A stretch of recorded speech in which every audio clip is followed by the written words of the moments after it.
আসার পর আমার একেবারেই ভালো লাগছে না। বারবার শুধুমাত্র চাঁদনির কথা মনে পড়ছে।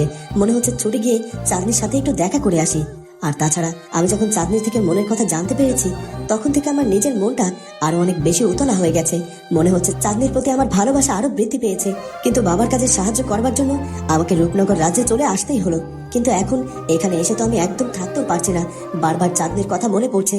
আচ্ছা, চাঁদনি কি আমার কথা মনে করছে, নাকি শুধুমাত্র আমি ওর কথা মনে করছি? থাকে ও রাজকুমার প্রীতম, যতক্ষণ রাজপ্রাসাদে তুমি ছিলে আমার মনটার মধ্যে কত ভালো লাগছিল, কিন্তু তুমি চলে যাওয়ার সাথে সাথে আমার মনটা না বড্ড খারাপ হয়ে গেছে।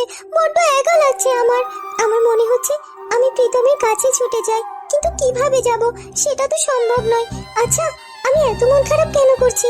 রাজকুমার প্রীতম তো আমাকে বলেছে যখন তার কথা আমার মনে পড়বে বা মন খারাপ হবে, তখনই যেন তারটাও সেই আংটিটার দিকে তাকিয়ে তাকিয়ে আমি সেই আংটিটার সাথে কথা বলি, তাহলেই রাজকুমার প্রীতম বুঝতে পারবে। আর সে তো আমাকে এটাও বলেছিল আংটিটা আমার কাছে থাকলেই নাকি আমার মনে হবে রাজকুমার প্রীতম আমার কাছে আছে।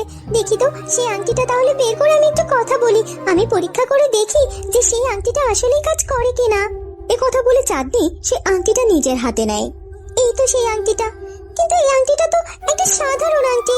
আমি যদি এই আংটিটার সাথে কথা বলি তাহলে কি রাজকুমার প্রীতম বুঝতে পারবে?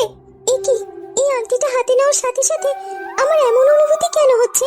আমার মনে হচ্ছে রাজকুমার প্রীতম যেন আমার সামনেই দাঁড়িয়ে আছে, আমার কাছে আছে, শুধুমাত্র আমি তাকে দেখতে পাচ্ছি না, কিন্তু আমি তাকে অনুভব করতে পারছি। তাহলে রাজকুমার প্রীতমের কথাই ঠিক। যাই হোক, আমি এক কাজ করি, আমি আমার মনের কথাগুলো বরং এই আংটিটাকে খুলে বলি। হয়তো রাজকুমার প্রীতম আমার মনের কথা বুঝলেও বুঝতে পারবে। রাজকুমার প্রীতম, তুমি যদি সত্যি আমার কথা শুনতে পেয়ে থাকো তাহলে তোমাকে বলি, আমার না তোমাকে ছাড়া বড্ড একা একা লাগছে। তোমার জন্য আমার মনটাও ভীষণ অস্থির করছে। এভাবে দূরে দূরে থাকলে তো আমরা দুজনেই কষ্ট পাবো, তাই না?